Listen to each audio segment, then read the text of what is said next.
Assalamualaikum warahmatullahi wabarakatuh. Selamat pagi pemirsa Trans7. Hasanah Ensiklopedi Islam Dunia pagi ini kembali hadir untuk melengkapi hasanah pengetahuan Islam dunia ke hadapan Anda. Selama setengah jam ke depan akan kami isi dengan informasi pengobatan penyakit dengan cara Islam, pahlawan perang Islam yang memperjuangkan kemerdekaan Indonesia,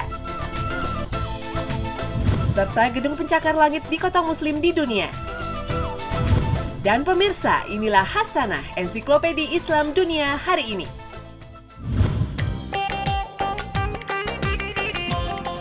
Maha besar Allah yang menurunkan penyakit beserta obatnya. Allah Subhanahu wa Ta'ala memerintahkan kita berobat bila sakit, namun jangan dengan cara yang mengarah pada kesyirikan. Berobatlah dengan cara-cara yang sudah diisyaratkan dalam Islam. Dan berikut adalah jenis pengobatan yang sesuai dengan syariat Islam. Bekam atau hijamah merupakan teknik pengobatan sunnah Rasulullah SAW yang telah lama diamalkan oleh manusia sejak zaman dahulu kala. Teknik pengobatan bekam adalah metode membuang darah kotor atau racun berbahaya serta mengeluarkan angin dari dalam tubuh melalui permukaan kulit. Bekam tradisional biasanya menggunakan tanduk kerbau. Prosesnya cukup unik. Tanduk kerbau disemprot dengan cairan alkohol di bagian dalam, kemudian tanduk disulut dengan api sehingga keluar nyala api, dan setelah itu tanduk langsung ditempelkan di permukaan kulit. Metode bekam kering seperti ini berguna untuk menghilangkan rasa nyeri pada tubuh. Selain itu juga untuk melenturkan otot-otot yang kaku, terutama pada punggung dan pinggang. Dalam Islam, bekam merupakan pengobatan yang dicontohkan oleh Nabi Muhammad SAW sejak zaman nabi-nabi. Sebagaimana dijelaskan dari Anas bin Malik radhiyallahu anhu, Rasulullah bersabda sebaik-baiknya pengobatan yang kalian lakukan adalah dengan hijamah. Bekam memang sangat dianjurkan oleh penduduk langit. Dalam hadis lain, Rasulullah SAW bersabda, "Tidaklah aku melewati sekumpulan malaikat pada malam aku diisrokan, melainkan mereka para malaikat semua mengatakan kepadaku, 'Hai Muhammad, engkau harus berbekam.'" Ada beragam metode dalam bekam. Selain dengan tanduk kerbau, bekam juga menggunakan kop yang dijual bebas di pasaran. Kop plastik ini mempunyai cara kerja yang sama dengan tanduk kerbau. Prinsipnya adalah membuat vakum udara dalam kop. Karena vakum, maka kulit akan terangkat ke atas. Setelah itu, titik yang dibekam ditusuk dengan jarum khusus yang telah disterilkan. Darah kotor akan keluar setelah divakum ulang. Sebaiknya berbekam dilakukan pada pertengahan bulan, karena darah kotor berhimpun dan cairan-cairan dalam tubuh bergolak keras mencapai puncak penambahannya. Rasulullah pun biasa melakukan hijamah pada pelipis dan pundaknya pada hari ke-17, ke-19, atau ke-21. Adapun bagian tubuh yang tidak boleh dibekam adalah mata, telinga, alat kelamin, serta di area tubuh yang banyak terdapat simpul limpa dan dekat pembuluh darah besar. Berikutnya adalah terapi sengat lebah. Di sengat lebah mungkin bukanlah pengalaman yang menyenangkan. Rasa sakit dan gatal yang ditimbulkan bisa bertahan hingga berhari-hari. Meskipun tampak menakutkan, racun yang terdapat pada sengat lebah justru memperkuat kekebalan tubuh manusia. Dalam terapi sengat lebah, si pasien menahan rasa sakit dari lebah yang sengaja disengatkan di titik-titik saraf tubuh pasien. Dengan begitu, sengatan lebah ini akan mengalirkan racun melalui peredaran darah ke seluruh tubuh pasien dengan harapan memperoleh kesembuhan. Pengobatan alternatif sengat lebah ini dipercaya mampu menyembuhkan berbagai penyakit seperti asma, darah tinggi, diabetes, dan penyakit pengerasan jaringan tubuh. Terapi lebah ini merupakan salah satu bentuk modifikasi akupuntur yang populer di dunia. Terapi sengat lebah mulai dikenal di Indonesia sejak tahun 1980-an. Dari lebah sendiri dipercaya sengatan yang terdiri atas 120 komponen kimia aktif yang sangat berguna untuk kesembuhan penyakit manusia. Dalam Al-Quran Surat An-Nahl ayat 68-69 menyebutkan di dalam perut lebah ada cairan berupa madu yang terdapat obat yang menyembuhkan manusia. Dalam ayat ini dijabarkan pada manusia lebah memiliki khasiat yang mampu menyembuhkan bermacam-macam penyakit. Setiap lebah hanya bisa digunakan untuk satu titik saja karena lebah akan mati setelah mengeluarkan racunnya. Yang harus diperhatikan adalah terapi sengat lebah ini tidak cocok untuk semua orang, terutama bagi mereka yang memiliki penyakit jantung, alergi berlebihan, anemia, serta kelebihan lemak pada limpa. Pengobatan ala Islam yang ketiga adalah ruqyah. Ruqyah adalah membacakan ayat-ayat Al-Quran dan doa-doa perlindungan yang sahih dalam sunnah kepada orang yang sakit. Allah telah menurunkan Al-Quran untuk menjadi obat atau penawar bagi kita. Al-Quran diturunkan untuk menjadi rahmat bagi orang-orang yang beriman, namun tidak bagi orang-orang yang zalim. Ruqyah ini bisa dilakukan dengan cara apa saja, sepanjang cara itu bukanlah kesyirikan. Hal ini tersirat dalam sabda Rasulullah SAW yang bersabda, "Perlihatkan padaku ruqyah kalian. Tidak apa-apa dengan ruqyah jika tidak mengandung kemusyrikan." Tujuan utama ruqyah yaitu untuk takarrub kepada Allah SWT. Ruqyah juga berguna sebagai pelindung dari pengaruh segala bentuk kejahatan kasar maupun halus, termasuk sebagai penangkal gangguan jin dan setan. Reaksi setiap pasien yang diruqyah pun berbeda. Ada yang tidak tersadarkan, pingsan, menangis, bahkan ada yang kesurupan. Dan ketika tersadar, si pasien yang diruqyah akan merasakan dirinya jauh lebih tenang, nyaman, seolah semua masalah sudah terselesaikan. Tidak diragukan lagi bahwa pengobatan dengan Al-Quran merupakan penyembuhan yang bermanfaat, sekaligus penawar yang paling sempurna bagi penyakit fisik maupun hati. Pengobatan ala Islam yang terakhir adalah dengan mengkonsumsi habatus sauda. Habatus sauda dengan nama latin Nigella sativallin sering disebut sebagai jintan hitam. Habatus sauda adalah sejenis rempah-rempah yang berasal dari kawasan Timur Tengah dan Asia Selatan, berbentuk butiran biji berwarna hitam. Jintan hitam ini dipercaya sebagai obat mujarab untuk mengobati berbagai macam penyakit. Dalam proses pembuatannya, jintan hitam yang sudah berbentuk serbuk ini harus dipanaskan selama 30 menit. Suhu yang digunakan berkisar antara 60-80 derajat Celcius. Fungsinya untuk mengurangi kandungan air dalam biji. Habatus sauda digunakan sebagai obat herbal sejak 2000 sampai 3000 tahun sebelum Masehi. Dan tercatat dalam banyak literatur kuno ahli pengobatan terdahulu. Dalam Islam, jintan hitam sangat dianjurkan sebagai salah satu bentuk pengobatan terbaik. Dinyatakan dalam hadis dari Hurairah radhiyallahu anhu bahwa Rasulullah SAW bersabda, "Gunakan olehmu habatus sauda atau jintan hitam karena di dalamnya terdapat obat bagi segala jenis penyakit kecuali kematian." Maha besar Allah yang menurunkan penyakit beserta obatnya. Allah memerintahkan kita berobat bila sakit, namun jangan dengan yang haram.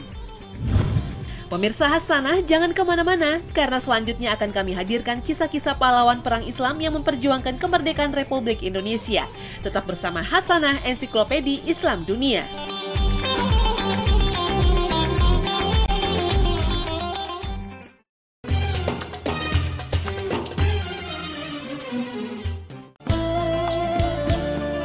Terima kasih pemirsa, Anda telah setia bersama Hasanah Ensiklopedia Islam Dunia. Sajian kami berikutnya adalah kisah-kisah perjuangan pahlawan perang Islam yang memperjuangkan kemerdekaan Republik Indonesia di jalan agama Allah.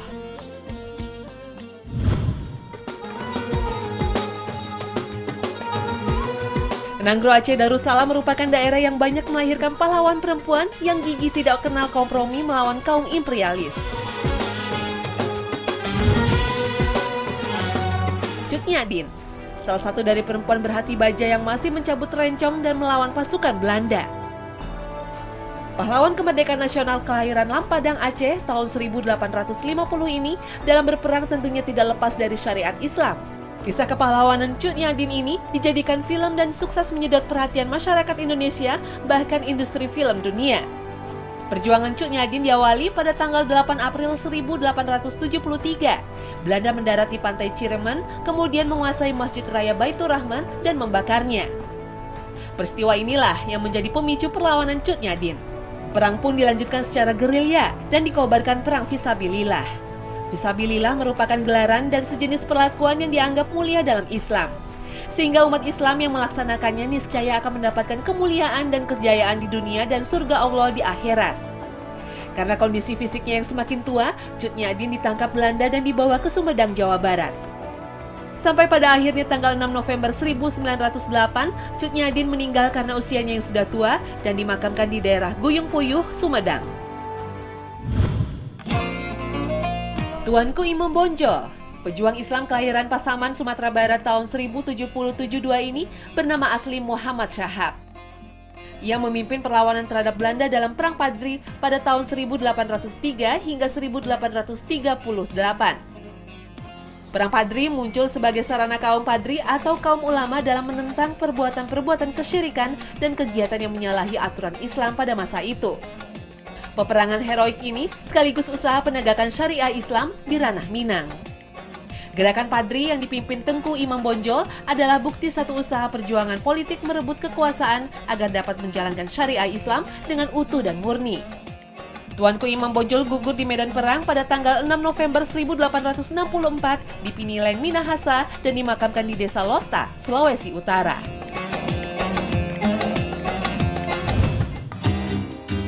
Pangeran Diponegoro, santri pejuang penegak syariat. Pangeran Diponegoro bukanlah pahlawan nasional yang berjuang melawan Belanda semata-mata karena urusan tanah atau tahta. Tapi Pangeran Diponegoro adalah seorang pejuang Islam. Ia merupakan bangsawan Jawa yang melawan Belanda dengan semangat perang fisabilillah. Sosok pahlawan yang berani meninggalkan tahta dan kenikmatan duniawi demi mewujudkan sebuah cita-cita luhur tegaknya Islam di tanah Jawa. Pejuang Islam kelahiran Yogyakarta pada tahun 1785 ini memiliki tujuan utama dari pemberontakannya, yaitu membebaskan negeri Yogyakarta dari kekuasaan Barat dan pembersihan agama dari noda-noda yang disebabkan oleh pengaruh Barat. Paduan motivasi agama dan sosial ekonomi menyebabkan Perang Diponegoro menjadi perang yang sangat menyita keuangan pemerintah kolonial. Pejuang yang dikenal dengan sorban dan jubahnya ini gugur dalam perangnya di Makassar, Sulawesi Selatan pada Januari 1855.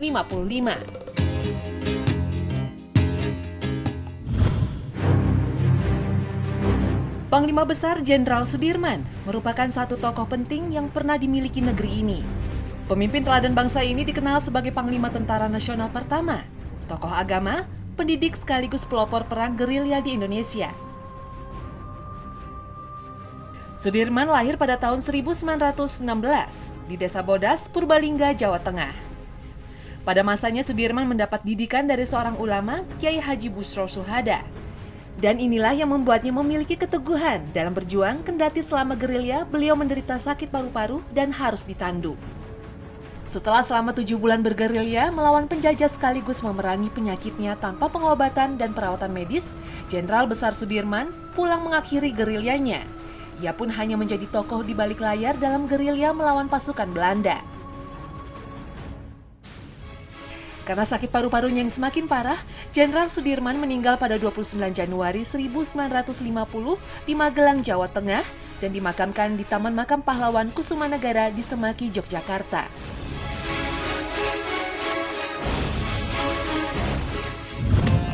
Dan sesaat lagi bangunan megah berupa gedung-gedung pencakar langit di kota muslim di dunia akan semakin melengkapi episode Hasanah kali ini. Tetap bersama Hasanah, Ensiklopedia Islam Dunia.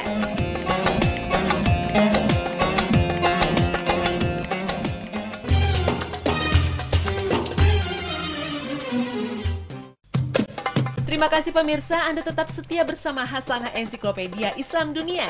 Dan inilah kemegahan gedung-gedung pencakar langit yang menakjubkan sebagai bukti kebesaran Islam di kota muslim di dunia.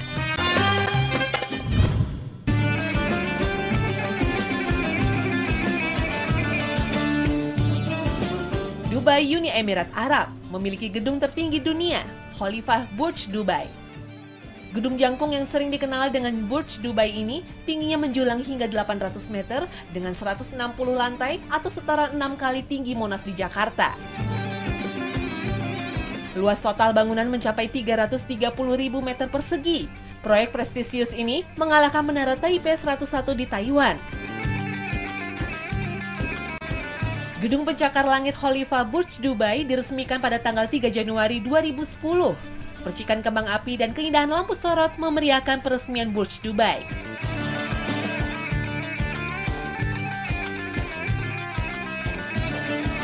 Burj Dubai dilengkapi dengan 57 lift tercepat di dunia yang mencapai 64 km per jam, 1044 apartemen, dan 49 lantai ruang kantor. Total seluruh biaya yang dibutuhkan untuk menyelesaikan Burj Dubai sekitar 4,1 miliar dolar Amerika atau sekitar 40 triliun rupiah.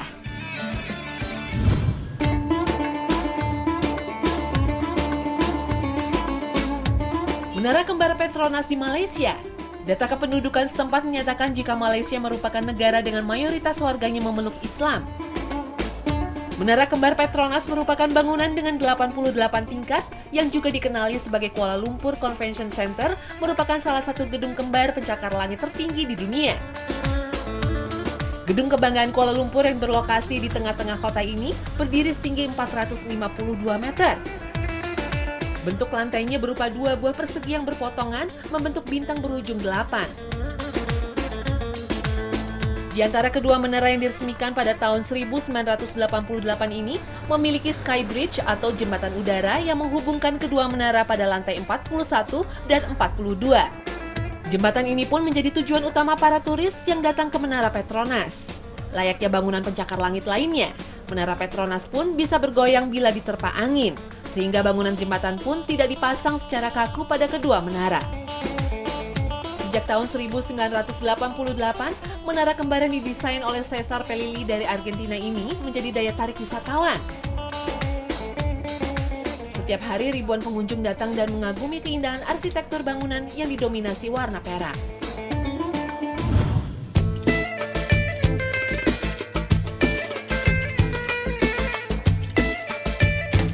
Gedung pencakar langit di kota muslim berikutnya yaitu Zamzam Tower di kota Mekah, Arab Saudi.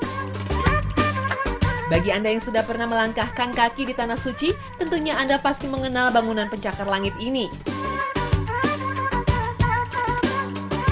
Zamzam Tower memiliki nama asli Gedung Wakaf Malik Abdul Aziz.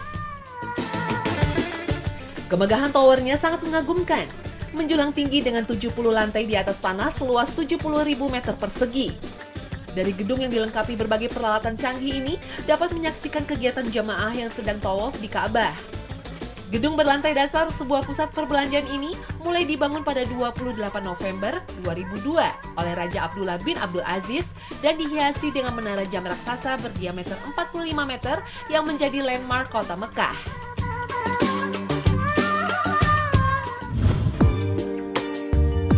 Menara Aspire, gedung pencakar langit setinggi 318 meter dan terletak di samping gelanggang olahraga di Doha, Qatar ini merupakan lambang dari Asian Games tahun 2006. Menara yang juga dikenal sebagai Tower Olahraga Khalifa Doha atau Menara Olimpiade ini dirancang dan dibangun selama 21 bulan.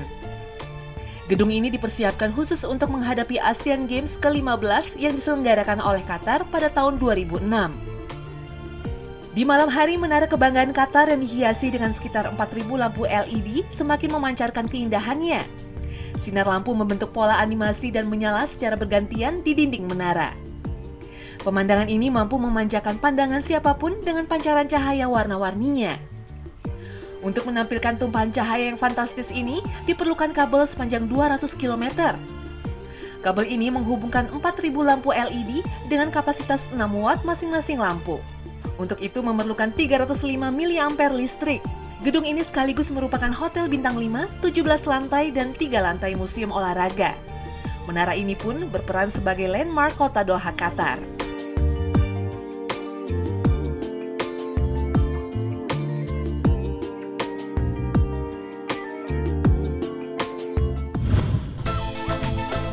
Nah pemirsa Hasanah, sajian informasi tadi sekaligus menutup Hasanah pagi ini. Semoga seluruh informasi kami bisa bermanfaat. Ikuti terus sajian kami dalam Hasanah Ensiklopedia Islam Dunia setiap hari Senin sampai Jumat hanya di Trans 7. Wassalamualaikum warahmatullahi wabarakatuh.